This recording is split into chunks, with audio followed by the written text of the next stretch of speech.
नमस्कार बच्चों, मेरा नाम श्रीमती अर्चना है। मैं राजकीय वरिष्ठ उपाध्याय संस्कृत विद्यालय हातोज में प्राध्यापक विज्ञान के पद पर कार्यरत हूँ। आज हम कक्षा 11 में सामान्य विज्ञान विषय में अध्याय 1 मापन एवं सदिश का अध्ययन करेंगे। मापन एवं सदिश। मापन सदिश भौतिकी से संबंधित है, तो सबसे पहले भौतिक विज्ञान क्या है? विज्ञान की वह शाखा जिसमें प्रकृति और प्राकृतिक परिवर्तनों के मूल नियमों का अध्ययन किया जाता है। प्रकृति और प्राकृतिक परिवर्तन के मूल नियम जैसे न्यूटन का नियम है, घर्षण का नियम है, गुरुत्वाकर्षण का नियम है, इन सब का अध्ययन भौतिकी में किया जाता है। भौतिक विज्ञान का उपयोग मानव जीवन को बेहतर बनाने में किया जाता है। गत दशकों में चिकित्सा, कंप्यूटर, इंटरनेट, मोबाइल, ई व्यापार ने भौतिक के महत्व को और बढ़ा दिया है, जिसमें भौतिक राशियों का अध्ययन किया जाता है। भौतिक राशियाँ क्या हैं? ये वे राशियाँ हैं जिनका मापन किया जा सकता है। जैसे आप देखते हैं, हम लंबाई को माप सकते हैं, द्रव्यमान को तोल सकते हैं, तापमान को माप सकते हैं, हम समय को माप सकते हैं। तो इस प्रकार से जिनका मापन किया जा सकता है वे सब भौतिक राशियाँ हैं। इनको दो भागों में बांटा। पहला, मूल राशियाँ। वे भौतिक राशियाँ जो स्वपरिभाषित हैं, किसी अन्य राशि पर निर्भर नहीं करती हैं, जैसा कि लंबाई, द्रव्यमान, समय, ये सब मूल राशियाँ हैं। व्युत्पन्न राशियाँ। वे भौतिक राशियाँ जो कि मूल राशियों पर निर्भर करती हैं, इन्हें हम कहते हैं व्युत्पन्न राशियाँ। जैसे वेग, बल, कार्य। वेग बराबर होता है विस्थापन बटा समय। विस्थापन लंबाई से संबंधित है, विस्थापन बटा समय। तो विस्थापन लंबाई से और समय भी, ये दोनों ही मूल राशियाँ हैं। इस प्रकार से वेग व्युत्पन्न राशि मूल राशियों पर निर्भर करती है। अब आता है मापन के लिए मात्रक। पहला है, मापन किसे कहते हैं? किसी निश्चित मानक से भौतिक राशि की तुलना करना मापन कहलाता है। अब मानक, किसी निश्चित मानक। अब निश्चित मानक क्या है? जैसे एग्जाम्पल हम लें, किसी की लंबाई मापना है, लंबाई एक भौतिक राशि हो जाएगी और मापेंगे किससे? इंच टेप से तुलना करेंगे उसकी। तो इस प्रकार से इंच टेप मानक हुआ और भौतिक राशि लंबाई हुई।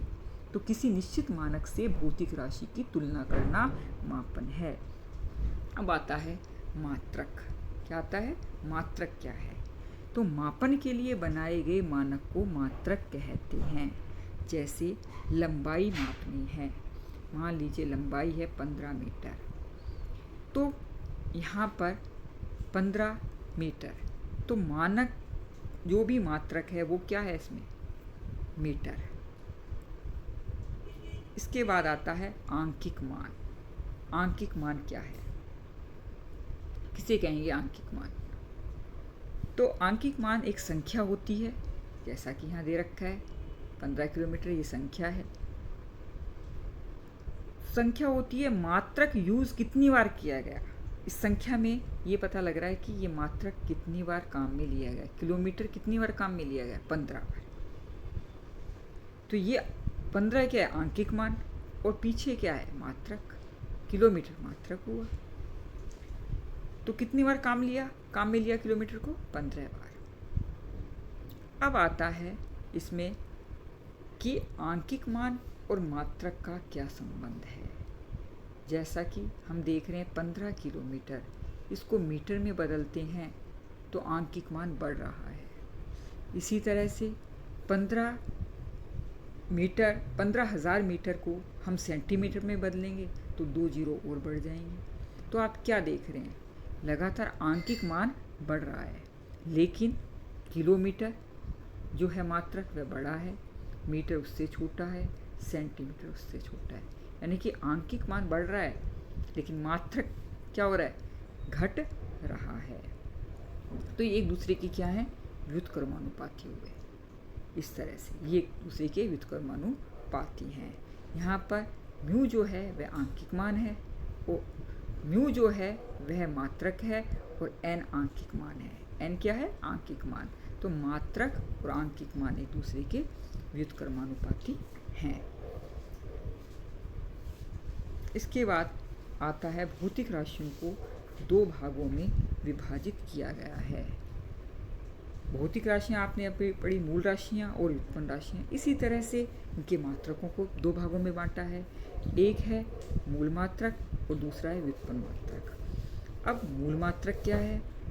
मूल राशियाँ जो हैं उनके मात्रकों को मूल मात्रक कहा जाता है। इसी प्रकार से व्युत्पन्न मात्रक जो है, व्युत्पन्न राशियों के मात्रक को व्युत्पन्न मात्रक कहा जाता है। जैसा कि इस सारणी में आप देख रहे हैं, वेग बराबर विस्थापन बटा समय, त्वरण वेग बटा समय। तो ये सब क्या है? ये व्युत्पन्न राशियां हैं और इनके ये मात्रक हैं दिए हुए, मीटर पर सेकंड स्क्वायर और मीटर पर सेकंड। इसके बाद आता है मात्रक पद्धतियाँ एवं मूल मात्रक। मात्रक पद्धतियाँ कितनी हैं? कौन कौन सी मात्रक पद्धतियाँ हैं?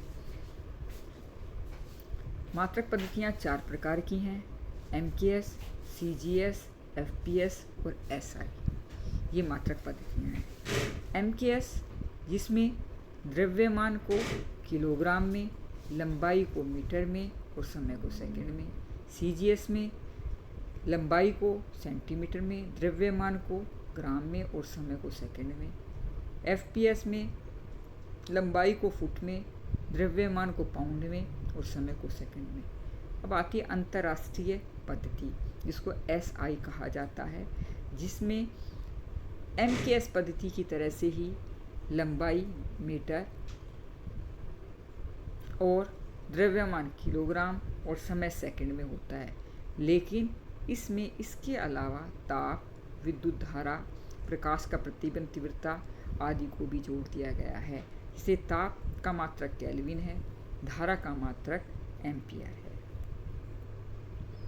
इसके बाद आता है भौतिक राशियों की विमाएँ। भौतिक राशियों की विमाएँ किसे कहते हैं? विमाएँ उन घातों को कहते हैं जो कि व्युत्पन्न राशियों को व्यक्त करने के लिए मूल राशियों पर लगाई जाती हैं। जैसा कि आप इसमें देख रहे हैं, ये एक व्युत्पन्न राशि है आयतन, और इसमें L के ऊपर 3 लगाया गया है, ये घात है। मूल राशि के ऊपर घात लगाई गई है, लेकिन ये व्यक्त किसको कर रही है? व्युत्पन्न राशि को व्यक्त कर रही है। इसी प्रकार से वेग के लिए बता रखा है। वेग में इसमें इसकी L1 t-1, तो L लंबाई है, t समय है। इनके ऊपर जो घात हैं ये किसको व्यक्त कर रही हैं? व्युत्पन्न राशि को व्यक्त कर रही हैं। इसी तरह से त्वरण का एग्जाम्पल दे रखा है, वेग बटा समय L1 t-2। तो यहाँ पर लंबाई की विमा 1 है और समय की विमा -2 है। तो विमा क्या हुई कि व्युत्पन्न राशियों को व्यक्त करने के लिए मूल राशियों के ऊपर जो घात लगाई जाती है उसे विमा कहा जाता है। विमीय समीकरण क्या है? विमीय समीकरण, जब मान लीजिए कोई भौतिक राशि है Q और उसको M, L, T कैपिटल और इनको कोष्ठक में बंद कर दिया जाए तो विमीय समीकरण प्राप्त होती है, जैसा कि M कोष्ठक MA, LB, TC और इसको कोष्ठक में बंद कर दिया गया। ये एक विमीय समीकरण है। यहाँ पर ABC जो है ये घातें हैं और भौतिक राशि Q है। इस तरह से इस सारणी के अंदर आप देख रहे हैं वेग, त्वरण, बल की विमीय सूत्र बनाए गए हैं। इसी तरह से एग्जाम्पल कार्य और गुरुत्वीय नियतांक, इनके एग्जाम्पल और इनकी विमीय समीकरण बना रखी हैं। इसको आप समझते हैं, जैसे कार्य बराबर बल गुणा विस्थापन, बल की विमा लिख देंगे आप और इधर विस्थापन की लिख देंगे। इनके निकाल करके इसकी विमा आसानी से निकाली जा सकती है। अब आता है, ये विमीय समीकरण है, ये उपयोग नहीं है, ये विमीय समीकरण